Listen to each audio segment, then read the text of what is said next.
Verb. Positive verb এটার অর্থ হচ্ছে প্রযোজক ক্রিয়া। পজিটিভ ভার্বের শব্দের অর্থ হচ্ছে প্রযোজক ক্রিয়া, অর্থাৎ সাবজেক্ট নিজে যখন কাজ না করে অন্যকে দিয়ে কাজটি করিয়ে নেবে তখন তাকে পজিটিভ ভার্ব বলা হয়। একবার এক শিক্ষার্থী পরীক্ষায় আমি তোমাকে খাওয়াই, দেখেন এই বাংলাটা কি লেখা আছে, আমি তোমাকে খাওয়াই বা ভাত খাওয়াই বা যে কোনো কিছু খাওয়াই, এমন একটা ইংরেজি অনুবাদ এসেছিল। তো ওই ছাত্রী লিখেছিল কি আই ইট ইউ। দেখেন খুব ভালোভাবে একটু দেখেন, এইটার অর্থ কি হয়ে যায়, আই ইট ইউ, যার অর্থ হচ্ছে আমি তোমাকে খাই। কিন্তু বাংলা কি ছিল, আমি তোমাকে খাওয়াই। বাংলাটা আমাকে কি করতে হবে, আমি তোমাকে খাওয়াই। কিন্তু ও লিখেছে আই ইট ইউ, ও জানে ইট মানে খাওয়া বা খাওয়ানো। কিন্তু নিজে খাওয়া আর অপরকে খাওয়ানো এই দুইটা কি একই বিষয় হবে বলেন তো? না স্যার, একদমই এটা হবে না। হবে আই ফিড ইউ, তো এইটা যদি না জানা হয়, কিন্তু আপনি যদি সব, হ্যাঁ বলেন, দেখা যাচ্ছে আই ইট ইউ হলে তো হয়ে গেল না, এইটা আমি তোমাকে খাওয়াই, কিন্তু ও লিখেছে কি আই ইট ইউ, এইটার বাংলা অর্থ হয়ে যায় তো আমি তোমাকে খাই। আমি তোমাকে খাই, কিন্তু একজন কি মানুষ কি মানুষকে খেতে পারে, পারে না। এখানে বাংলাটা দিয়েছিল, পরীক্ষায় এসেছিল আমি তোমাকে খাওয়াই, আমি নিজে খাই না। যেমন মা ছোটবেলায় শিশু যখন খেতে পারে না তখন মা তার মুখে তুলে খাইয়ে দেয় না। তো এখানে আমি তোমাকে খাওয়াই, এটার সঠিক ইংরেজি হবে হচ্ছে আই ফিড ইউ। তো কিছু কিছু ভার্ব আছে, কিছু কিছু ভার্ব আছে যে ভার্ব গুলা কিন্তু আমরা কখনো রিয়েল পজিটিভ, এটা আমরা বুঝতে পারবো যে সরাসরি পজিটিভ যখন না থাকে তখন আমরা কিভাবে কথা বলি। এই জায়গাটা একটু দেখবো। যেমন এখানে ইট মানে খাওয়া আর ফিড মানে খাওয়ানো, কিন্তু যেখানে কোনো পজিটিভ ভার্ব ডিরেক্টলি না থাকে সেই জায়গাটা আমরা কিভাবে করব। আগের বাক্যে দেখা যাচ্ছে খাওয়ার কাজটা সাবজেক্ট না করে অবজেক্ট করে, তাই এক্ষেত্রে ইট দিলে সাবজেক্টের কাজ করা হয়। ওই শিক্ষার্থী ভার্ব নিয়ে ভুল করার কারণে পজিটিভ ভার্ব চিনতে পারেনি। ওই যে শিক্ষার্থী ওখানে লিখলো আই ইট ইউ, এটার বাংলা অর্থ গিয়ে দাঁড়ালো আমি তোমাকে খাই, কিন্তু এটা তো ওই অর্থে ব্যবহৃত হবে না। আমি তোমাকে খাওয়াই, মা শিশুকে চাঁদ দেখায়, আমি আমার চুল কাটিয়েছি, চুল নিজে নিজে কাটা যায় না, আমি আমার বাড়িটি রং করিয়ে নিলাম। অর্থাৎ কি হলো, এখানে বাড়িতে রং নিজে নিজে করা হয় না, আমি একজন শ্রমিককে দিয়ে রং করিয়ে নিলাম। অর্থাৎ যে ভার্বের মাধ্যমে সাবজেক্ট অবজেক্টকে দিয়ে কোনো কাজ করিয়ে নেয় সেটাই হচ্ছে কজেটিভ ভার্ব। আমরা এখানে সংজ্ঞাটা পেতে পারি এইভাবে, কি বললাম, যে, আবার একটু দেখি, যে ভার্বের মাধ্যমে যে ভার্বের মাধ্যমে সাবজেক্ট অবজেক্টকে দিয়ে কাজ করিয়ে নেয় সেটাই হচ্ছে কজেটিভ ভার্ব। একে বাংলায় প্রযোজক ক্রিয়া বলে। বাংলা ব্যাকরণের জন্য এই ক্রিয়া জানা জরুরি। অর্থাৎ কজেটিভ ভার্বটা কেমন, সাবজেক্ট অর্থাৎ কর্তা যখন অবজেক্টকে দিয়ে কাজ করিয়ে নেয়, যেমন মা শিশুকে খাওয়ায়, এখানে সাবজেক্ট কি, এখানে সাবজেক্ট হচ্ছে মা, কিন্তু ওই বাক্যে একটি কাজ রয়েছে খাওয়ার কাজ। এই খাওয়া কাজটা কি মা করতেছে নাকি শিশুকে দিয়ে করাচ্ছে, শিশুকে দিয়ে শিশুকে করাচ্ছে। দিয়ে তো করাচ্ছে। এইটাকে হচ্ছে পজিটিভ ভার্ব বলে, এবং এটা ইংলিশ ল্যাঙ্গুয়েজ বা বাংলা ভাষাতে এর গুরুত্ব অপরিসীম। এই পজিটিভ ভার্বটা না জানলে, শিশুকে দিয়ে করাচ্ছে, এই পজিটিভ ভার্বটা না জানলে আমরা স্পন্টেনিয়াসলি এটা নির্ভুলভাবে কথা বলা যায় না। সেই পজিটিভ ভার্বের জায়গাটা আমরা একটু দেখবো। পজিটিভ ভার্ব হচ্ছে দুই প্রকার, পজিটিভ ইন রিয়েল মুড আর একটি হচ্ছে পজিটিভ ইন অ্যাসিস্ট্যান্ট মুড। অর্থাৎ বিষয়টা আমরা এইভাবে ব্যাখ্যা করতে পারি, যেখানে সরাসরি পজিটিভ ভার্ব থাকে সেইটাকে বলা হচ্ছে পজিটিভ ইন রিয়েল মুড। যেমন এখানে বলেছেন যে ইট মানে খাওয়া আর ফিড অর্থ খাওয়ানো, অর্থাৎ ইট ভার্বের সরাসরি কিন্তু একটি পজিটিভ ভার্ব রয়েছে। কিন্তু কিছু কিছু ক্ষেত্রে আমরা দেখব পজিটিভ ভার্ব থাকে না, সেখানে আমরা পজিটিভ ভার্ব তৈরি করব, সেখানে আমরা ওই ভার্বটাকে পজিটিভ ভার্ব তৈরি করব। একটা বিষয় আমাদেরকে সর্বদা মনে রাখতে হবে ইংরেজি ভাষাটা শিখতে গেলে, সেটা হচ্ছে ভার্বের ব্যবহার। তো আজকে আমরা শিখতেছি কোন ভার্ব নিয়ে, পজিটিভ ভার্ব নিয়ে। তো এই পজিটিভ ভার্বের বিস্তারিত এখানে আমরা দেখতে পারবো। কিছু ভার্বের পজিটিভ ফর্ম আছে, যেমন লার্ন মানে হচ্ছে শেখা, লার্ন শব্দের অর্থ হচ্ছে শেখা। এই ভার্বের পজিটিভ ফর্ম হচ্ছে টিচ, এই ভার্বের পজিটিভ ফর্মটা কি আছে, টিচ। অর্থাৎ আমি ইংরেজি শিখি, আমি যখন নিজে নিজে শিখি তখন আই লার্ন ইংলিশ। এই জায়গাটা একটু দেখেন, আমি ইংরেজি শিখি তখন কি হবে, আই লার্ন ইংলিশ। কিন্তু যদি বলি আমি ইংরেজি শেখাই, তখন কি হবে, আই টিচ ইংলিশ। কি হবে, আই টিচ ইংলিশ, আমি ইংরেজি শিখাই। তখন কিন্তু আমি নিজে শিখি না। আমি যখন ছাত্র ছিলাম তখন আমি শিখেছি, আর এখন আমি ছাত্রদেরকে শেখাই। I teach English my students, I teach English my students. আবার পৃথিবীতে শত শত ভার্ব আছে যার কোনো পজিটিভ ফর্ম নেই। আমি যে জায়গাটা কেবল বলতে চাচ্ছিলাম, শত শত ভার্ব আছে যার পজিটিভ ফর্ম নেই। এই ব্যবহারের জন্য আমরা অ্যাসিস্ট্যান্ট কিছু ভার্বের সাহায্য নিয়ে থাকি।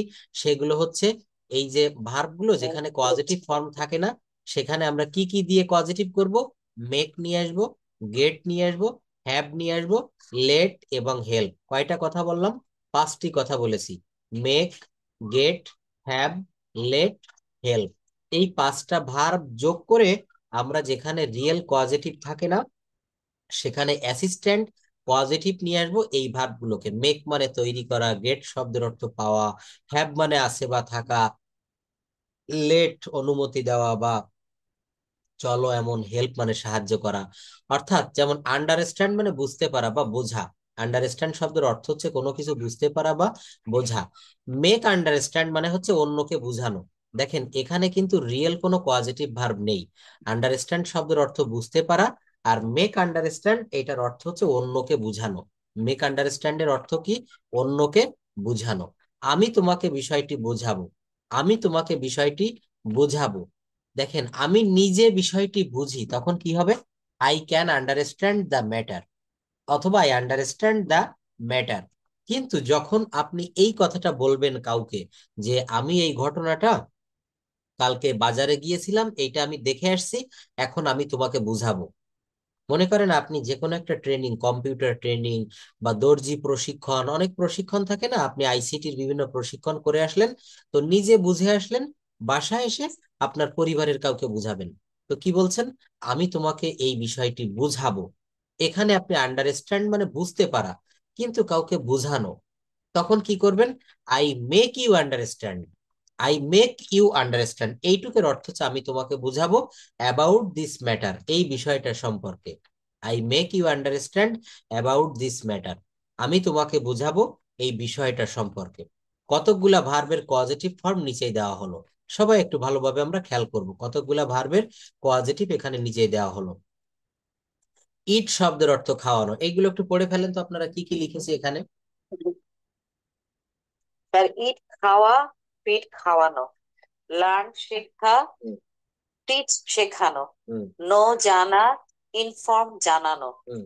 রাইজ ওঠা, রাইজ ওঠানো, হ্যাঁ, সি দেখা, হুম, শো দেখানো, হ্যাঁ।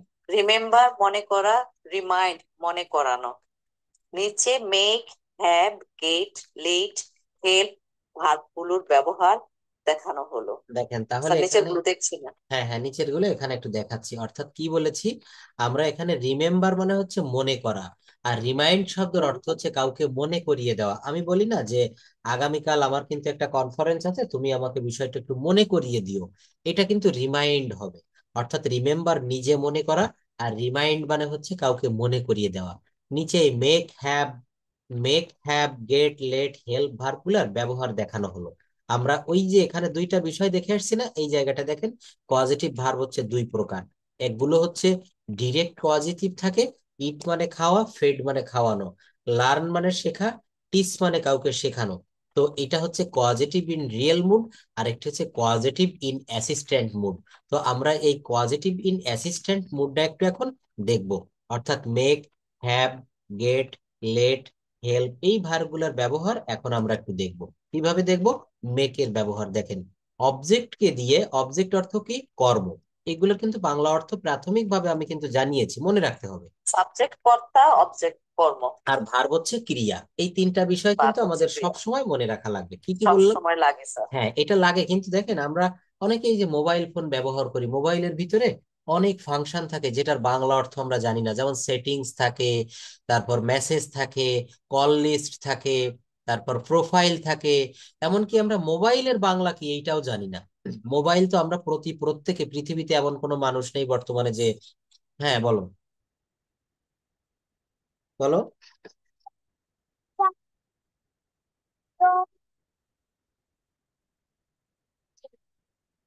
স্ক্রিন দেখা যাচ্ছে না? তাহলে তুমি লিভ নিয়ে আবার জয়েন দাও। অবশ্যই। আপনি কি দেখতে পাচ্ছেন? এই স্ক্রিন দেখা যাচ্ছে? আমি দেখছি স্যার। তোমার ওইখানে একটু সমস্যা হয়েছে রাজিন, দেখ। হ্যাঁ, একটু তুমি লিভ নাও, নিয়ে আবার জয়েন করো, হয়ে যাবে। হ্যাঁ দেখো, না দেখতে পার। ইয়েস ইয়েস, এটা হচ্ছে মাঝে মাঝে একটু নেটওয়ার্কের সমস্যা হলে এরকম হয়, ওটা ঠিক হয়ে যাবে আবার।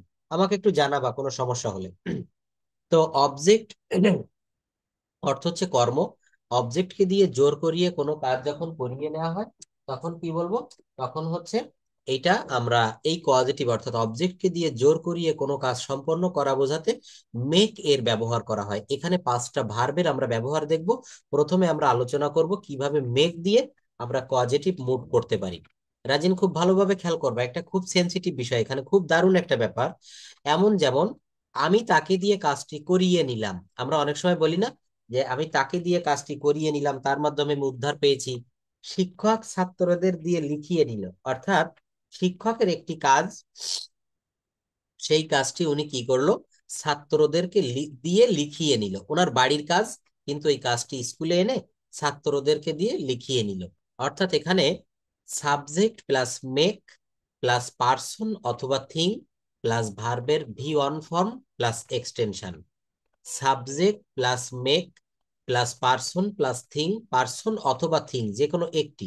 যেমন আমি একটু উদাহরণ দেই, আমি তাকে দিয়ে কাজটি করিয়ে নিলাম। এখানে আমি কিন্তু মেকের ব্যবহার দেখাচ্ছি, মেক। কিন্তু এই বাক্যটা পাস্ট ইনডেফিনিটে রয়েছে, করিয়ে নিলাম, এজন্য কিন্তু মেক থাকবে না। মেক থেকে আমাকে মেড আনতে হবে। মেক থেকে কি আনতে হবে? Made. I made him do the work, কি হলো? I made him do the work, আমি তাকে দিয়ে কাজটি করিয়ে নিলাম। দেখেন, এখানে আই হচ্ছে সাবজেক্ট, আইটা কি হয়ে গেল? সাবজেক্ট। তারপর একটি ভার্ব বসাতে হবে, অর্থাৎ ওই পজিটিভ ভার্বের, সেটা হচ্ছে মেক। তারপর কি রয়েছে? হিম। এখানে পার্সন অথবা থিং, এই হিমের জায়গায় কখনো কখনো বস্তুও হতে পারে, কখনো কখনো প্রাণীও হতে পারে। আই মেড হিম, এরপর একটি ভার্ব বসাতে হবে, যেটাকে বলা হচ্ছে মূল ভার্ব, এটার V1 ফর্ম বসবে। I made him do the work. দেখছেন কত সহজ হয়ে গেল? আমরা রুলটা কিভাবে শিখবো? আমরা রুলটা বলবো হচ্ছে subject plus make, subject plus make plus person অথবা থিং অবলিক দিয়েছি, প্লাস ভার্বের বেস ফর্ম প্লাস অবজেক্ট। তো অবজেক্ট না, এক্সটেনশন। আমরা কখনো অবজেক্ট বলবো না। অবজেক্টের জায়গায় অনেক কিছু থাকতে পারে, কমপ্লিমেন্ট থাকতে পারে, অবজেক্ট থাকতে পারে, অ্যাডভার্বিয়াল থাকতে পারে। তো আমরা কি বলছি? Subject plus make plus person অথবা থিং প্লাস ভার্বের বেস ফর্ম প্লাস এক্সটেনশন। শিক্ষক ছাত্রদের দিয়ে লিখিয়ে নেয়। এটা কিন্তু নেয় কোন টেন্স? Present tense. প্রত্যেকটা জায়গায় ইংরেজি বাক্য হোক, ইংরেজি ভাষা হোক, বাংলা ভাষা হোক, আগে কিন্তু আমাকে টেন্সটা আইডেন্টিফাই করতে হবে। একেবারে সর্বপ্রথমের কাজ হচ্ছে টেন্স। এই জন্য আমি আবারও একসময় একটু টেন্সের ক্লাসটা খুব ভালোভাবে নিব, কারণ আমাদের ব্রেন থেকে টেন্সটা আউট হয়ে গেলে হবে না। টেন্স সার্বক্ষণিক ভাবে আমাদের ব্রেনে থাকতে হবে। তো কি দাঁড়ালো? শিক্ষক ছাত্রদের দিয়ে লিখিয়ে নেয়। দা টিচার, এটা হচ্ছে আমার সাবজেক্ট। তারপর এখানে মেক্স বসেছে। কেন মেক্স বসেছে? একেবারে সহজ। টিচার এখানে থার্ড পারসন সিঙ্গুলার নাম্বার একজন, এবং এই বাক্যটা প্রেজেন্ট ইনডেফিনিট টেন্সের একটা বাক্য। এই জন্য ভার্বের পরে এস বা ইএস হয়। আমি ভাত খাই, আই ইট রাইস। তুমি ভাত খাও, ইউ ইট রাইস। তারা ভাত খায়, দে ইট রাইস। কিন্তু যখন বলবো সে ভাত খায়, এখানে সে থার্ড পারসন সিঙ্গুলার নাম্বার একজন, এবং বাক্যটা ইটস। He eats rice. একদম ঠিক বলেছেন। তো এই জায়গাটা আমরা লেখার সময় অনেকেই কিন্তু মনে থাকে না, ভুল করে বসে থাকি। হি ইট লিখে দিয়ে চলে আসি, আমি মনে করি তো আমি ভালো পরীক্ষা দিয়েছি, কিন্তু টিচারের কাছে ভুলটা ধরা পড়বে। তো কি হলো? শিক্ষক ছাত্রদের দিয়ে লিখিয়ে নেয়। দা টিচার মেক্স স্টুডেন্টস রাইট। দেখেন কেমন শুনতে লাগে না? দা টিচার মেক স্টুডেন্টস রাইট। দেখছেন এখানে কিন্তু বেস ফর্মটা শেষে চলে গিয়েছে, এখানে কোনো এক্সটেনশন বা অবজেক্ট নাই, বসানো লাগবে না। দা টিচার, এটা হচ্ছে সাবজেক্ট। এরপরে আমার নিয়ম অনুসারে দেখেন সাবজেক্টের পরে মেক বসাতে হবে, সেই মেক বসিয়েছি। এবং এখানে পার্সন অথবা থিং, এখানে পার্সন বসিয়েছি স্টুডেন্টস, তারপরে ভার্বের বেস ফর্ম বসিয়েছি রাইট। তাহলে আমার এই এক্সট্রা এই রুলটা যদি মনে থাকে, গঠন প্রণালী মনে থাকে, আমি অটোমেটিকলি পারবো। শিক্ষক ছাত্রদেরকে দিয়ে লিখিয়ে নেয়, আমি আমার বাড়িটি রং করিয়ে নিলাম, আমি তাকে দিয়ে আমার চুল ছাটিয়ে নিলাম। এই যে বাক্যগুলা আমরা কিভাবে করব?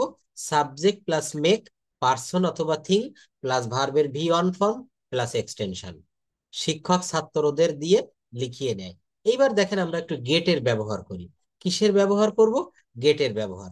গেট হচ্ছে একটু কম জোর প্রয়োগ করে কাউকে দিয়ে কোনো কাজ করিয়ে নেওয়া বোঝাতে গেটের ব্যবহার করা হয়। কিসের ব্যবহার করা হয়? গেটের ব্যবহার করা হয়। অর্থাৎ একটু কম জোর প্রয়োগ করে কাউকে দিয়ে কোনো কাজ করিয়ে নেওয়া হয়, এমন বোঝালে আমরা গেটের ব্যবহার করব। গেট যখন অ্যাসিস্ট্যান্ট হিসাবে বসে তখন দুইটা স্ট্রাকচার হয়। যদি অবজেক্টের স্থানে ব্যক্তি থাকে তাহলে এরপরে টু প্লাস ভার্বের ভি অন বসে, যদি বস্তু থাকে তাহলে ভি3 বসে। এই জায়গাটিও একটু আমরা একটু দেখবো। দেখেন, get plus person plus to যুক্ত ভার্ব, অর্থাৎ ইনফিনিটিভ বলা হচ্ছে। আরেকটি হচ্ছে গেট প্লাস থিং, অর্থাৎ বস্তু প্লাস পাস্ট পার্টিসিপল ফর্ম। আমরা একটু দেখি এখানে গেট প্লাস পার্সন দিয়ে দেখব। আমি ছেলেটাকে দিয়ে আমার কাপড় ধোয়ালাম। আমি ছোট্ট একটি বাচ্চা আমার বাসায় কাজের লোক হিসাবে থাকে, তো বলছে যে আমি ছেলেটাকে দিয়ে আমার কাপড় ধোয়ালাম। কোন টেন্স? Past tense. কিভাবে করব? আই গেট দা বয়। দেখেন এখানে প্রথমে গেট দিয়েছি, তারপর পার্সন কি দা বয়। স্ট্রাকচারটা একটু খেয়াল করতে হবে। প্রথমে আই হচ্ছে সাবজেক্ট, তারপরে গেট। আই হচ্ছে সাবজেক্ট, তারপরে গেট, তারপর পার্সন দা বয়। তারপর কি বলতে হবে? টু যুক্ত ভার্ব। এই যে টু ওয়াশ, এটা দেখেন টু ওয়াশ কি হয়ে গেল? Subject plus get plus person plus to যুক্ত verb. I get the boy to wash my clothes. I get the boy to wash my clothes. আমি ছেলেটাকে দিয়ে আমার কাপড় ধোয়ালাম।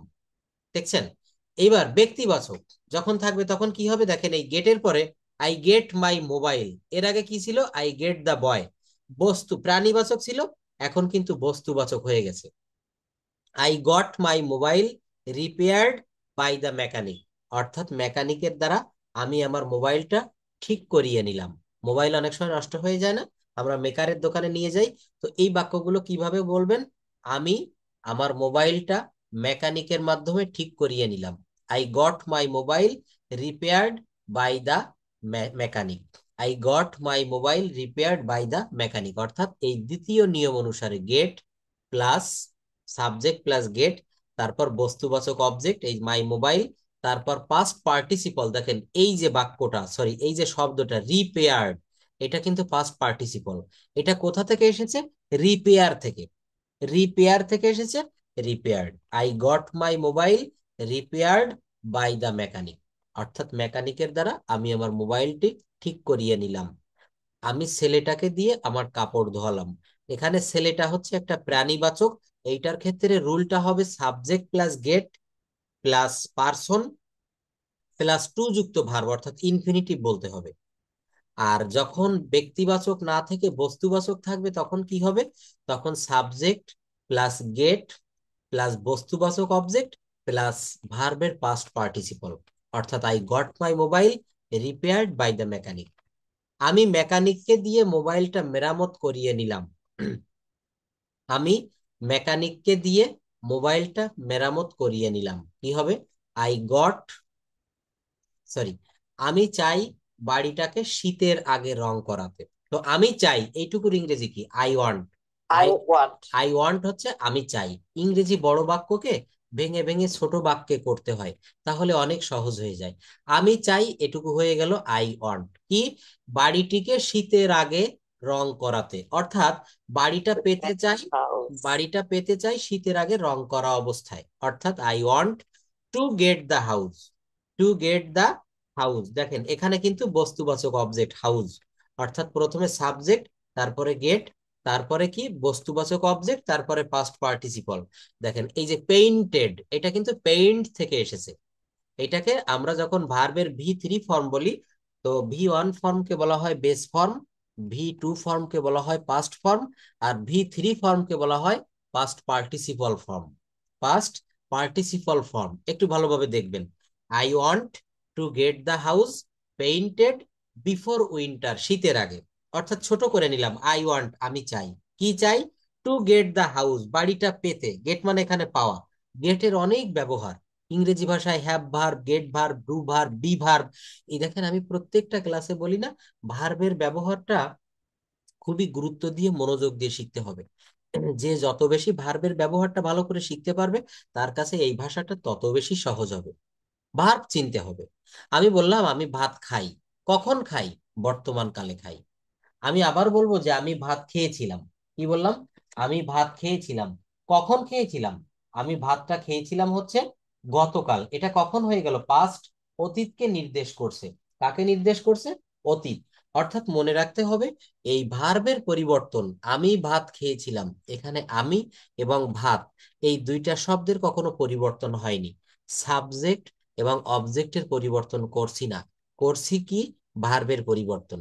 এখানেও আমি দেখেন ভাত খেয়েছিলাম, I ate rice. I ate rice, আর আমি ভাত খাবো, আই উইল ইট রাইস। আমি স্কুলে আই যাব, উইল ইট রাইস। আমি স্কুলে যাব, I I will will go go to to school. School. আমি মাছ ধরবো, I will catch fish. I will get a fish. আমি এখানে ক্যাচ বলতে, মূল ভার বলতে হবে, I will catch fish, catching না। তারপর আমি ক্যাচ ছবি ফিশ। আঁকবো, I will draw a picture. I will picture. আমি ছবি আঁকবো, I will draw a picture. এখানে উইল আনতে হবে। কেন আনতে হবে? উইল। ওই যে ফিউচারে বে, ফিউচার টেন্স। ফিউচারে বে, বি, ব থাকে, এর জন্য উইল আসবে। বে, বি, ব, এর জন্য উইল আসবে। প্রেজেন্ট টেন্সে কি বলেছি? আমি ভাত খাই, আই ইট রাইস। ফিউচার টেন্সেও বলবো আমি ভাত খাবো, এখানে আই ইট রাইস বলা যেত, কিন্তু এখানে গ্রামারের নিয়ম অনুসারে আমি ভাত খাবো, ওই যে বাংলা বাক্যে বেবি ব রয়েছে, এর জন্য আমাকে অতিরিক্ত একটা শ্যাল উইল আনতে হবে। তো বর্তমানে শ্যালের পরিবর্তে উইলের ব্যবহারটা বেশি প্রচলিত। কি বললাম তাহলে? আমি ভাত খাবো, আই উইল ইট রাইস। আমি টিভি দেখবো, আই উইল ওয়াচ টিভি। আমি বেড়াতে যাব, আই উইল গো আউটসাইড। আমি কলমটি কিনবো, I will buy a pen, I will buy the pen. তাহলে এইভাবে কিন্তু আমাদেরকে স্পোকেন কিন্তু হয়ে যাচ্ছে, দেখেন এই সঙ্গে সঙ্গে। আমি যে বাক্যগুলা বলছি ফিউচার টেন্সের, তো ফিউচার টেন্সের গঠন প্রণালী কি হলো? Subject plus shall will plus ভার্বের V one form plus object. তো এখানেও বলেছি যে আমি চাই বাড়িটাকে শীতের আগে রং করাতে। I want to get the house painted before winter. আমি চাই বাড়িটাকে শীতের আগে রং করাতে। গেট এর পর মোবাইল, দা হাউস জড়বস্তু আসায় ভার্বের পাস্ট পার্টিসিপল হয়েছে। দেখেন গেটের পরে জড়বস্তু বসেছে না? I get the house. তো হাউস বা মোবাইল জড়বস্তু, অর্থাৎ এটা প্রাণহীন, এজন্য ভার্বের যে ফর্মটা বসাতে হবে এটা ভি3 ফর্মে হবে। অর্থাৎ I, sorry, subject plus get, এরপর থিং যদি বস্তুবাচক হয় সেইটা বসবে, প্লাস পাস্ট পার্টিসিপল। কি বসবে? Past participle. এইটাকে ভি3 কে বলা হয় পাস্ট পার্টিসিপল। ভি3 কে কি বলা হয়? দেখেন এখানে লিখলাম ই এ টি, এখানে লিখেছি ইট, এটা হচ্ছে বেস ফর্ম, অথবা অন্য নামে এটা বলা হচ্ছে হয়। View, verb one. হ্যাঁ, ভার্ব অন, ভি ওয়ান মানে হচ্ছে ভার্ব অন, অথবা বেস ভার্ব ফর্ম ওয়ান। বলা হয়, প্রেজেন্ট ফর্ম বলা হয়, বেসিক ফর্ম বলা হয় এট। এবার এর ভি2 বা পাস্ট টেন্স হবে কি? পাস্ট। ভি2 পাস্ট হবে এট, এ টি ই, এট, ইট, এট। আর এর ভি3টা হবে ইটেন, ই এ ইটেন। টিই এন। এইটাকে ভি3 না বলে এটাকে পাস্ট পার্টিসিপলও বলতে পারি। এটাকে, এটাকে আমরা পার্টিসিপেল বলবো, পাস্ট পার্টিসিপল। ইট, এট, ইটেন। একটা হচ্ছে প্রেজেন্ট ফর্ম, মাঝেরটা হচ্ছে পাস্ট ফর্ম, আর শেষেরটা হচ্ছে পাস্ট পার্টিসিপল ফর্ম। অর্থাৎ ভি1, ভি2, ভি3। আমরা কিন্তু বি ফোর অনেকবার, হচ্ছে স্যার ইটিং, হ্যাঁ, আর বি ফাইভ হচ্ছে স্যার ইটস। ইটস। এই ইটসটা কখন লাগবে? যখন third person singular third number person একজন সিঙ্গুলার। হবে সাবজেক্ট, কোনো ব্যক্তির নাম, অথবা হি, সি, ইট এমন হলে কিন্তু হি ইটস হবে, সে ভাত খায়। কোন কালে খায়? ভাত খায়। বর্তমান কালে। কোন কালে খায়? বর্তমান। বর্তমান কালে। এই জন্য কিন্তু এখানে হি ইটস রাইস, সে ভাত খায়, এটা হবে। তো এখন আমরা একটু দেখব, এই জায়গায় আমরা কিসের ব্যবহার দেখেছি? আমরা গেটের ব্যবহার দেখেছি, গেট। এবার আমরা দেখবো হ্যাবের ব্যবহার, HAVE। এই হ্যাবের ব্যবহারটাও ইংরেজি ভাষায় খুব বৃহৎ। দেখেন, হ্যাভ, হ্যাভ দিয়ে এখানে বাক্য রচনা করতে হচ্ছে। যেমন তারা তাদের লয়ার দিয়ে তাদের উইল পরিবর্তন করিয়েছে, অর্থাৎ সম্পত্তির পরিবর্তন করেছে। তাহলে এখানে হ্যাবের যেহেতু পাস্ট টেন্স বা এটা পারফেক্ট টেন্স, হ্যাঁ এটা পারফেক্ট টেন্স হলে মানে পাস্ট টেন্স হচ্ছে এখানে করলো, they had their lawyer change their wills. Rina had Rita clean the room. কত সুন্দর অর্থ। Rina had Rita clean the room, অর্থাৎ রিনা রিতাকে দিয়ে রুমটা পরিষ্কার করিয়ে নিল। অর্থাৎ এখানে হ্যাড রয়েছে না, এই হ্যাভটা হচ্ছে যখন প্রেজেন্ট টেন্সে বলবেন যে রিনা রিতাকে দিয়ে রুমটা পরিষ্কার করিয়ে নেয়, তখন কি হবে? Rina has Rita clean the room, অর্থাৎ রিনা রিতাকে দিয়ে রুমটা পরিষ্কার করিয়ে নেয়। দেখেন স্ট্রাকচার কি হবে? Subject plus have, subject plus have plus person plus V one plus extension, subject plus have. আমি যদি এই বাক্যটা একটু দেখাই, এই বাক্যটা যেহেতু পাস্ট টেন্সে আছে, এখানে হ্যাড বসানো হয়েছে। তো এটা যদি প্রেজেন্ট টেন্সে করতাম, রিনা রিতাকে দিয়ে রুমটা পরিষ্কার হ্যাজ করিয়ে হবে স্যার। নেয়, তখন কিন্তু এখানে Rina has Rita clean the room. তো এই নিয়মটা আমরা ফলো করে এটা, এখানে কি বলছে, স্ট্রাকচারে শুধু মেক হ্যাভ গেট হেল্প আছে দেখেই যে শুধু এই শব্দগুলো বসবে এমন না, টেন্স ভেদে ভার্বের যে কোনো রূপ বসতে পারে, সেটা পাস্ট হোক কিংবা পাস্ট পার্টিসিপল হোক। অর্থাৎ এই বাক্যটা কি বলছে এখানে দেখেন, যেমন এখানে দেখেন আমরা কি শিখতেছি, হ্যাভ এর ব্যবহার, পজিটিভ ভার্বে হ্যাভ এর ব্যবহার, কিন্তু এখানে হ্যাড লিখে ফেললাম কেন? এই যে রিনা হ্যাড, এখানে কেন হ্যাড লিখলাম? যেহেতু পাস্ট টেন্সে আছে, তো হ্যাভ এর পাস্ট পাস্ট টেন্স ফর্ম আছে। হচ্ছে হ্যাড। হ্যাভ এর পাঁচটা ফর্ম রয়েছে, যেমন হ্যাভ, এটা V one form, V two হচ্ছে হ্যাড, ভি থ্রিও কিন্তু হ্যাড, আর এর আইএনজি হচ্ছে হ্যাভিং, আর ভি থ্রি ফর্ম হচ্ছে হ্যাপস বলে অনেকে, হ্যাপস। হ্যাভ এর ভি থ্রি ফর্ম, যেমন ইট এর ভি থ্রি ফর্ম ইটস বলি, অনেকে বলে যে হ্যাভ এর ভি থ্রি ফর্ম হ্যাপস, কিন্তু না, হ্যাভ এর ভি থ্রি ফর্ম হচ্ছে হ্যাজ। এইটার উপরে আমি একটা ক্লাস, আমার ক্লাস যারা গ্রুপের ক্লাস দেখেন তারা দেখবেন, বা আমি পরবর্তীতে এটা নিব, এই ক্লাসটা নিব যখন হ্যাভ ভার্বটা পড়াবো, do verb, be verb, have verb, এই ভার্ব গুলো পাশাপাশি সময়ে পড়াবো একই দিনে, তখন দেখতে পারবো যে এই হ্যাভের থার্ড পারসন ফর্ম হ্যাজ কেন হলো, এবং এই হ্যাজ দিয়ে কিভাবে আমরা বাক্যে ব্যবহার করি হ্যাভ এবং হ্যাজ।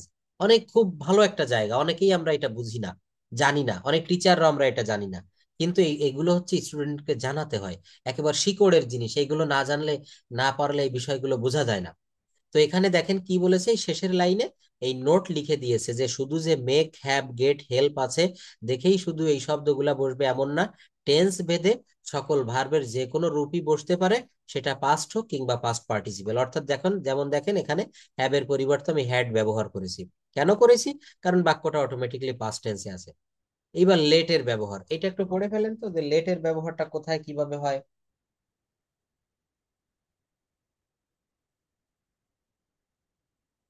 লেট স্যার এটা, আমি পড়বো। হ্যাঁ পড়েন, আপনাকেই বলছি। Structure subject plus let plus person oblique thing plus main verb. He let the letter write by me. সে চিঠিটা আমার দ্বারা লেখার জন্য ছেড়ে দিল। I let him go there. আমি তাকে আমি সেখানে তাকে যেতে সেখানে দেই। যেতে দেই। দেখছেন, আপনি মনে করেন আপনার সন্তানকে বিকেলে মাঠে খেলতে যেতে দেন, তাকে স্কুলে যেতে দেন, তাকে তার পড়ার টেবিলে আপনি তাকে মাঝে মাঝে কম্পিউটারে গেম খেলতে দেন, অর্থাৎ কাউকে অনুমতি দেওয়া, লেটের ব্যবহার। স্ট্রাকচার কি হবে? প্রথমে সাবজেক্ট, তারপর লেট, তারপর পার্সন অথবা থিং যে কোনো একটি বসানো যেতে পারে, তারপর মেইন ভার্ব। আমরা একটু দেখি, যেমন আমি তাকে সেখানে যেতে দেই, অর্থাৎ সে আমার কথা ছাড়া চলে না, আমি তাকে অনুমতি দেই, তারপরে সে সেখানে যায়। কি বললাম? I let him go I there, let him. Go there, অর্থাৎ আমি তাকে সেখানে স্যার যেতে এখানে দেই। টু হবে না, না? না, I I let let him him to go go there, there, হ্যাঁ আই এখানে লেট টু, হিম গো দেয়ার। হ্যাঁ আচ্ছা। এখানে টু হবে না। দেখেন এখানে সাবজেক্ট হচ্ছে আই, তারপরে লেট বসেছে, আই এর পরেই লেট, তারপরে এখানে পার্সন বসেছে হিম, এখানে আপনি থিংও বসাতে পারেন, থিং মানে হচ্ছে কোনো বস্তু, অর্থাৎ subject plus let plus person অথবা থিং প্লাস মেইন ভার্ব এই যে গো, আর এই দেয়ারটা হচ্ছে এক্সটেনশন, অতিরিক্ত অংশ, বর্ধিত অংশ। আমি তাকে সেখানে যেতে দেই, I let him go there, আমি তাকে সেখানে যেতে দেই। সে চিঠিটা আমার দ্বারা লেখার জন্য ছেড়ে দিল, he let the letter write by me. দেখেন, he let the letter write by me, এই বাক্যগুলো আপনি পজিটিভ ভার্ব ছাড়া করতেই পারবেন না, এবং লেটের ব্যবহার ছাড়া হয় না। আমি তাকে সেখানে যেতে দেই, আচ্ছা, আমি সেখানে যাই, আর আমি তাকে সেখানে যাওয়ার অনুমতি দেই, এ কি এক বাক্য হলো? হলো না। ওই যে না যেমন স্যার, ওই একদম। ওই যে মেয়েটা লিখেছে, আমি তোমাকে খাওয়াই বা আমি তাকে খাওয়াই, সে লিখে ফেলেছে আই ইট ইউ। এর বাংলা হয়ে গেল আমি তোমাকে বা আমি তোকে খাই। কিন্তু মানুষ কি মানুষকে খেতে পারে? এটা কি হাঙর কুমির? এখানে কি হবে? আই ফেড ইউ বা I fed him, I mother fed the baby. Mother feed the baby, মা শিশুকে খাওয়ায়। কি বলতে হবে? মা শিশুকে খাওয়ায়। অর্থাৎ এই বাক্যগুলো আমাদেরকে এইভাবে করতে হবে লেটের ব্যবহারের মাধ্যমে। কিসের ব্যবহারের মাধ্যমে? লেটের ব্যবহার। লেটের। এবার দেখেন আমরা চলে আসবো হেল্পের ব্যবহার। কোন কোন জায়গায় আমরা হেল্প ব্যবহার করব? মাই teacher helped me getting the job. এটা ভুল, সঠিক বলতে হবে my teacher helped me to get the job. এখানে এই যে গেটিং দ্য জব, এটা বলা যাবে না। কেন বলা যাবে না? আমরা কিন্তু এইভাবে বলে ফেলি অনেক সময় যে মাই টিচার, আমার শিক্ষক, হেল্পড মি, আমাকে সাহায্য করেছিল, গেটিং দ্য জব, চাকরিটা পেতে। আমার শিক্ষক আমাকে চাকরিটা পেতে সাহায্য করেছিল। মনে করেন পরীক্ষার হলে সে আপনাকে তার খাতা দেখালো, অথবা আপনাকে সে ভাইবা বোর্ডে একটু বেশি নম্বর দিল। ওইটাকে কিভাবে বলতে হবে? এটা কিন্তু ইনকারেক্ট। প্রথমে দেখেন আইএনসি লেখা আছে, এর কারেক্ট কি হবে? My teacher helped me, my teacher helped me to get the job, অথবা my teacher helped me get the job. এখানে গেটিং আইএনজি ফর্ম বলা যাবে না, এখানে টু যুক্ত ভার্ব করতে হবে। দেখেন আমার স্ট্রাকচারে লিখে দিয়েছি। কি লিখেছি? প্রথমে সাবজেক্ট হবে প্লাস হেল্প হবে, প্রথমে সাবজেক্ট হবে প্লাস হেল্প আসবে, তারপর পার্সন বসবে, তারপর ভি অন ফর্ম বসবে। কোন ফর্ম বসবে? ভি অন, অথবা অথবা টু যুক্ত ভি ইনফিনিটিভ। ওয়ান ইনফিনিটিভ বসবে প্লাস এক্সটেনশন। আবার একটু দেখি, প্রথমে সাবজেক্ট বসেছে মাই টিচার, তারপরে কি বসেছে? দেখেন হেল্প বসেছে। তো বাক্যটা যেহেতু পাস্ট টেন্স, এখানে হেল্পড করেছি, HELPED, অর্থাৎ মাই টিচার হেল্পড। এরপরে দেখেন স্ট্রাকচারে বলছে কি পার্সন, তো হেল্প কি? পার্সন হচ্ছে মি। এই জায়গাটা দেখবো আমরা, আমার শিক্ষক আমাকে হেল্প করেছিলেন, মি। তারপর কি হবে?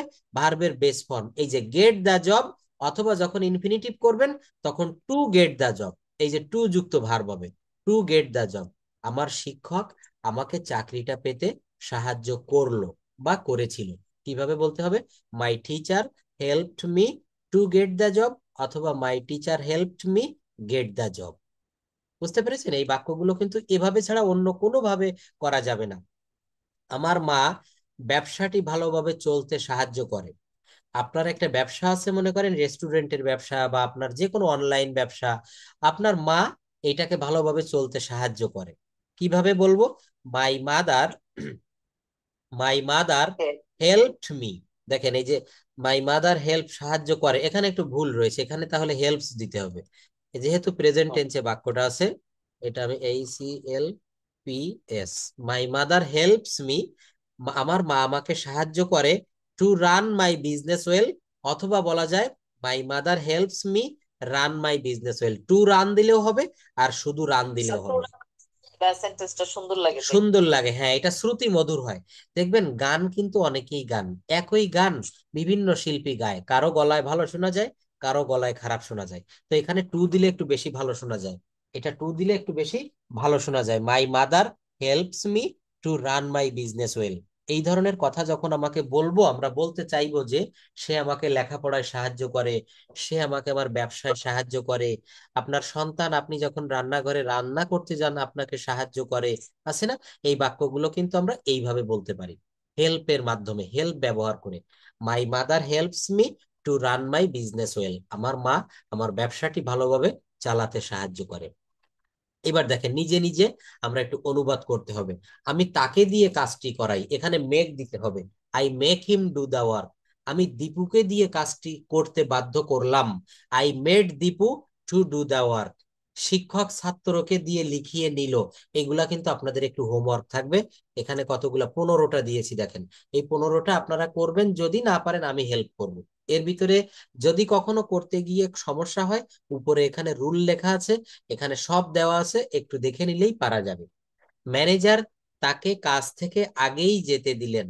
অফিসে জরুরি কাজ থাকা সত্ত্বেও ম্যানেজার কর্মীদের রাজনৈতিক সহিংসতার কারণে কাজ থেকে আগেই, বড় বড় বাক্য, এগুলো ছোট ছোট করে পাঠ। সামান্তার তাকে কাজ থেকে আগেই যেতে দিলেন, এটা লেট দিয়ে শুরু হবে। অবশ্যই লেট দিয়ে শুরু হবে, এই যে আপনি ধরতে পেরেছেন।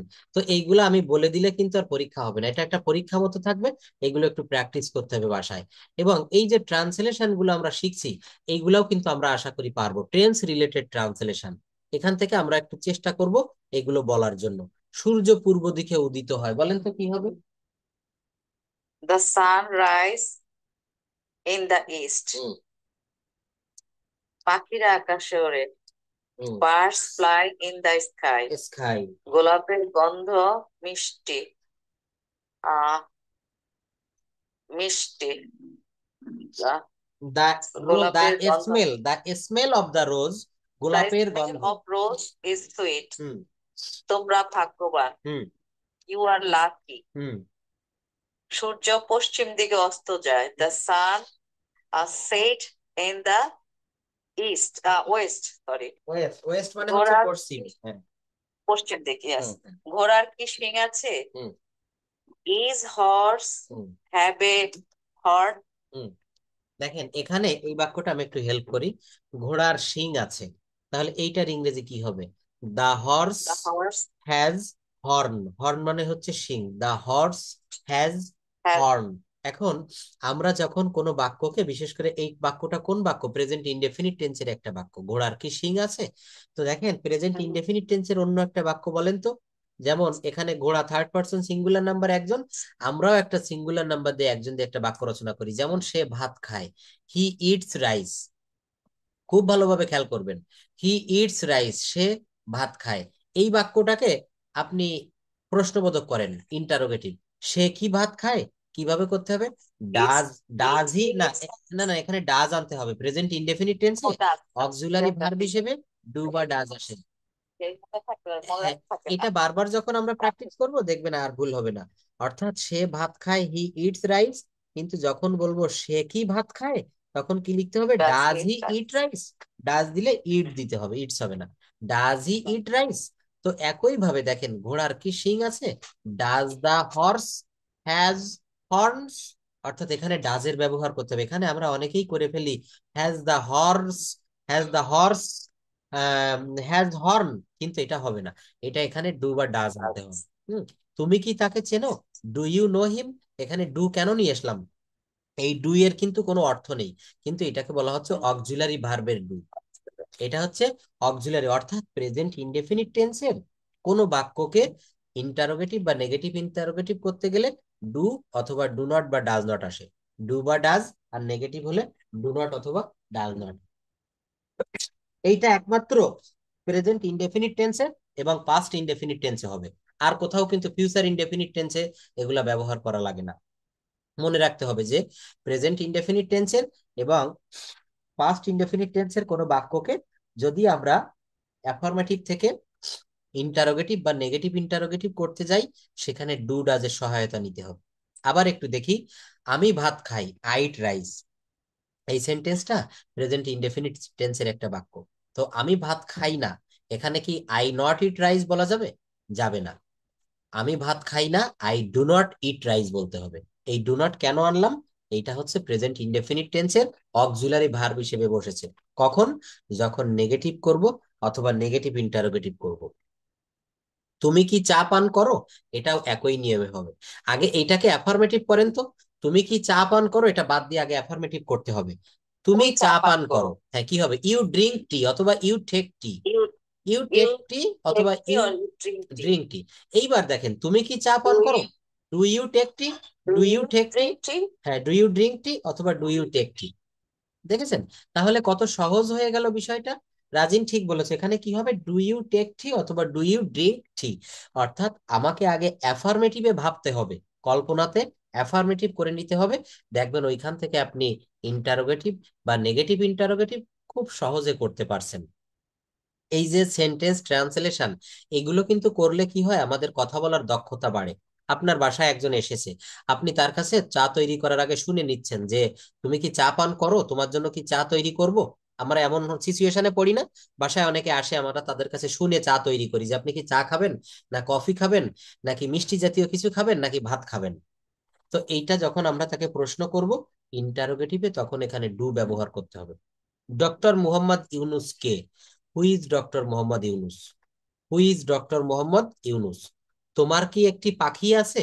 এটাও এখানে ডু আনতে হবে। আগে এটা করেন, তোমার একটি পাখি আছে, you have a bird.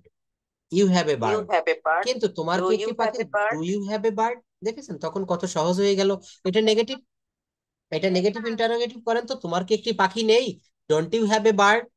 Don't you have a Don't bird? you have a bird? দেখেছেন? তাহলে আগে অ্যাফার্মেটিভ করতে হবে, সেখান থেকে ইন্টারোগেটিভ করতে হবে, সেখান থেকে নেগেটিভ ইন্টারোগেটিভ করতে হবে। খুব সহজ হয়ে যাবে, খুব সহজ হবে। তোমরা কি শক্তিশালী? তো আগে এইটা ভাবেন, তোমরা শক্তিশালী, you are strong. You are strong. তোমরা কি শক্তিশালী? Do you strong? Yes. দেখছেন? তো এখানে মনে রাখতে হবে একটা বিষয়, সেটা হচ্ছে আমরা যখন প্রেজেন্ট ইনডেফিনিট টেন্সের কোনো বাক্যকে অ্যাফার্মেটিভ থেকে নেগেটিভ করব, তখন ডু নট বা ডাজ নট আসবে।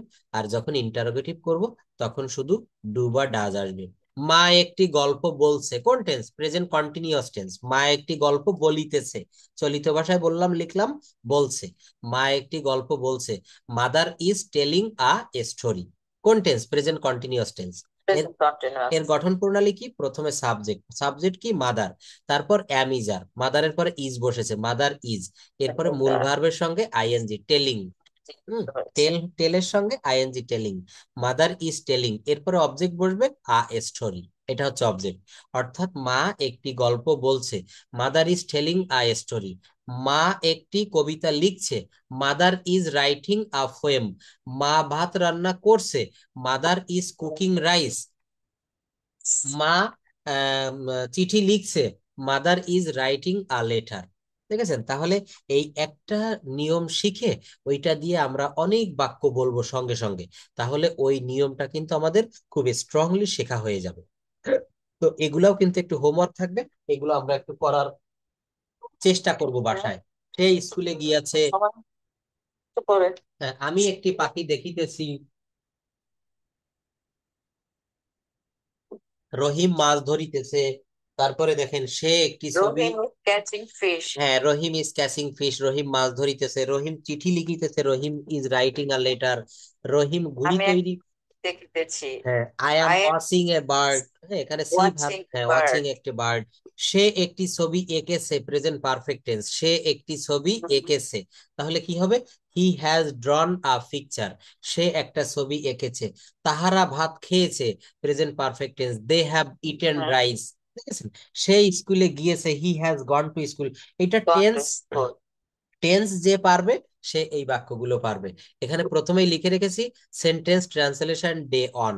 এখানে আমরা ডে টু, ডে থ্রি এইভাবে আস্তে আস্তে ভাগ করে নিব। অর্থাৎ এখানে এই বাক্যগুলো, এই যে দেখেন, সেন্টেন্স ট্রান্সলেশন ডে টু। এটা কি? পাস্ট টেন্স, পাস্ট টেন্সের নেগেটিভ। রনি স্কুলে যায়নি। তুমি ভাত খেয়েছিলে, past indefinite, you ate rice. তুমি ভাত খেয়েছিলে, কি হবে? You ate rice.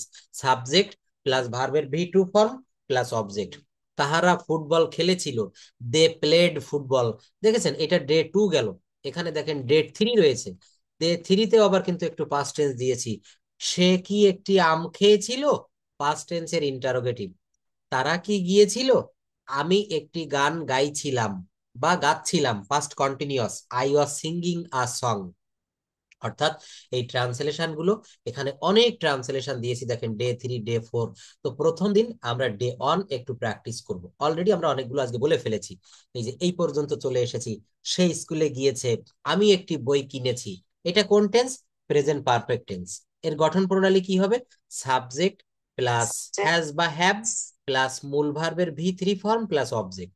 আমি একটা বই কিনেছি, আই হ্যাভ বট এ বুক। কি হবে?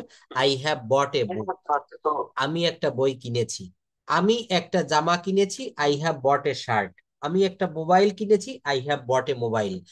আমি তার সঙ্গে দেখা করেছি, I have mate with him. এখানে মিট শব্দের অর্থ দেখা করে, এম ডাবল ইটি, ওখানে মেট হবে এম ইটি। আমি M-E-T. আমি ভাত রান্না, একটাই আমি হবে। ভাত রান্না করিয়াছি, আই হ্যাভ কুকড রাইস। কারণ হ্যাজ হ্যাভ এরপরে ভার্বের ভি থ্রি ফর্ম বসবে। তো দেখেন, আমি যদি আপনার হাজবেন্ড বাসায় এসে বলে ভাত রান্না করেছো, বলতে হবে ইয়েস, আমি ভাত রান্না করিয়াছি, এই মাত্র। কি হবে? I have cooked rice. আমি তরকারি রান্না করিয়াছি, আই হ্যাভ কুকড কারি। আমি বিরিয়ানি রান্না করেছি, আই হ্যাভ কুকড বিরিয়ানি। অথবা আই হ্যাভ প্রিপেয়ার্ড বিরিয়ানি, আমি বিরিয়ানি রান্না করেছি। অর্থাৎ এখানে প্রেজেন্ট পারফেক্ট টেন্সের ব্যবহারটা জানলেই এগুলো করা যাবে। 12টি টেন্সের ভিতরে আমি টেন্সের ক্লাসটা যখন করিয়েছিলাম, আবারও এটা নিব, টেন্সের ক্লাসে দেখিয়েছি যে 12টি টেন্সের ভিতরে আমাদের প্রত্যেকটা টেন্স কিন্তু ওইভাবে স্পোকেন ইংলিশে লাগে না। আমরা মাত্র 6 থেকে 7টি টেন্স জানলেই সারা দিন কথা বলতে পারি। সেই 7টি টেন্স কি কি? Present indefinite, present continuous, past indefinite, past continuous, future indefinite, future continuous, এবং আরেকটি হচ্ছে প্রেজেন্ট পারফেক্ট টেন্স। এই বাক্যটা দেখেন, আমি একটি বই কিনেছি, সে স্কুলে গিয়েছে, তাহারা ভাত খেয়েছে, সে একটি ছবি এঁকেছে, রহিম মাছ ধরেছে। এই বাক্যগুলো কিন্তু প্রেজেন্ট পারফেক্ট টেন্স। তাই বলা হচ্ছে যে এই 7 প্রকার টেন্স যদি জানা যায় তাহলে ইংরেজিতে। সে আর এটা থাকলে স্যার হ্যাঁ বলেন। প্রেজেন্ট পারফেক্ট কোনটা কোনটা? হবে, কোনটা বলেন। প্রেজেন্ট পারফেক্ট হবে, সে সি। হ্যাঁ হ্যাঁ, সে এবং সি, যেমন আমি ভাত খাইয়াছি, আমি ছবি এঁকেছি, হ্যাঁ, সে সি। সি এইগুলা থাকলে সুন্দর কথা বলেছেন। এগুলো বাংলা বাক্যের ক্রিয়ার শেষে থাকলে বুঝতে হবে এটা প্রেজেন্ট পারফেক্ট টেন্স। ইয়াসি ইয়াসও থাকবে, সে আঁকিয়াছে, সে বাড়ি আসিয়াছে, সে একটি মোটরসাইকেল কিনিয়াছে। এইগুলো থাকলে তখন আমরা কিন্তু প্রেজেন্ট পারফেক্ট প্রেজেন্ট টেন্সের পারফেক্ট। নিয়ম অনুসারে করব। দেখবেন সব মিলে যাবে। তো এইগুলো আমাদের একটু হোমওয়ার্ক থাকবে, এগুলো একটু বাসায় বসে প্র্যাকটিস করে নিতে হবে। তো এখন আজকে আমি একটি আপনাদের প্রেজেন্টেশন দেওয়া দেখাবো, কিভাবে প্রেজেন্টেশন দিতে হয়। অর্থাৎ আমরা কথা বলতে গেলে এই যে প্রেজেন্টেশন ক্লাস অন, দেখেন আমরা কিন্তু আস্তে আস্তে কথা বলা শিখে যাচ্ছি। আমরা অনেকটা দূর কিন্তু পথ পাড়ি দিয়ে চলে আসছি। How can we start a good presentation before audience? দর্শকদের সামনে কিভাবে আমরা প্রেজেন্টেশন দিতে পারি, সেই বিষয়টা আমরা এখন একটু দেখব। তো কথা বলা শুরু করতে গেলে ইংরেজিতে একটা সাহিত্য, লিটারেচার, এটা বিভিন্ন ভাবে শুরু করা যায়। তো একটা পদ্ধতি আমরা একটু দেখি, সিস্টেম অন। প্রথম সিস্টেম কি? Good afternoon everyone. কি বললাম? গুড আফটারনুন এভরিওয়ান, প্রত্যেককে শুভ বিকাল। হাউ আর ইউ, আপনারা কেমন আছেন? দিস ইজ নেম, এখানে দিস ইজ নাম বলতে হবে, ইয়াসমিন, রাজিন বা অন্য যার যে নাম এটা বসাতে হবে। ফার্স্ট, প্রথমে, I would like to thanks, প্রথমে আমি ধন্যবাদ জানাতে চাই, my honourable my moderator, honourable model. Sir অথবা ব্রাদার। এখানে আপনার সামনে যে থাকবে, আপনাকে যে কথা বলার জন্য অনুরোধ করবে, তাকে উদ্দেশ্য করে এটা বলা হচ্ছে। I would like to thanks my honourable moderator, sir অথবা ব্রাদার। মাই নেম, এখানে নামটা বলতে হবে। ও, এখানে তার সেই স্যারের নাম বলতে হবে, যে মাই মডারেটর স্যার অমুক বা মাই ব্রাদার অমুক, এর নামটা এখানে বসাতে হবে। For giving me such a chance to say a few words about the selected topic in front of you, এমন একটা সুন্দর বিষয় নিয়ে আপনাদের সামনে কথা বলার সুযোগ করে দেওয়ার জন্য আমি আমার মডারেটর স্যারকে ধন্যবাদ জানাতে চাই। টুডেস টপিক ইজ ড্যাশ, এখানে টপিকের নামটা বসাতে হবে। Today's topic is road accident, today's topic is Rohingya problem of Bangladesh, today's topic is traffic jam in Dhaka city. যে বিষয়টার উপরে আলোচনা থাকবে সেই নামটা ওখানে দিতে হবে। এখানে তারপর বলতে হবে ডিয়ার অডিয়েন্স। কি বলতে হবে? Dear audience. এই বলে কিন্তু আপনি কথাটা এই বলা শুরু করে দিলেন, আপনার এই চলতে থাকলো কথা। এরপরে আপনি বডি অফ দ্য লেটার, অর্থাৎ আপনার মনে যা আসে আপনি ইচ্ছা খুশি মতো এটা বলবেন। বলার পরে কিভাবে আমরা শেষটা নামাবো দেখেন, একেবারে শেষে ফিনিশিংটা কেমন ভাবে দিতে হবে। ফিনিশিং শেষ এইভাবে নামাবো, that's all from my sides, আমার তরফ থেকে জাস্ট এতটুকু। ফর দ্য টাইম বিং, এই সময়ের জন্য। Thank you so much for listening my speech with patience, আপনাদের প্রত্যেককে ধন্যবাদ ধৈর্য সহকারে আমার এই বক্তব্য শোনার জন্য। Hope the conversation will help us for our future life, আমি যে কথাগুলো বললাম এইটা আপনাদের আমার অর্থাৎ ভবিষ্যৎ সম্পর্কে কাজে দেবে। We will meet with another same interesting topic again, আমরা অন্য একটা সময় অন্য একটা টপিক নিয়ে হাজির হব। স্টে ওয়েল, সবাই ভালো থাকবেন। টিল দেন, আল্লাহ হাফেজ। সবাইকে ধন্যবাদ, আল্লাহ হাফেজ। দেখছেন কত সুন্দরভাবে একটা শেষ নামিয়ে ফেললাম। অর্থাৎ এখানে শুরুটা করতে হবে এইভাবে, আর শেষটা নামাতে হবে এইভাবে। ভিতরে যে বডি অফ দ্য লেটার, এটা আপনি আপনার মতো করে যে কোনো ভাবে বডি অফ দ্য প্রেজেন্টেশন এটা আপনি তৈরি করে বলতে পারবেন।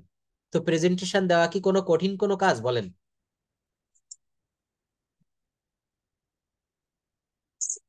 No sir.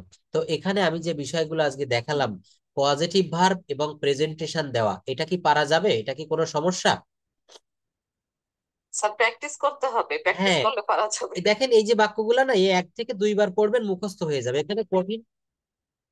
অবশ্যই প্র্যাকটিস স্যার মেক্স দুইটা হেভেন। কিন্তু সমস্যা হচ্ছে আর কি, ওই যে অফিস থেকে সেই তারি করে যে আবার এসার নামাজ পড়ে পরে টায়ার্ড লাগে আর পড়তে পারে না, কখন এরকম হচ্ছে। আপনার হচ্ছে টাইমটা, মানে কখন আপনি ওখানে টাইম এখন কয়টা বাজে?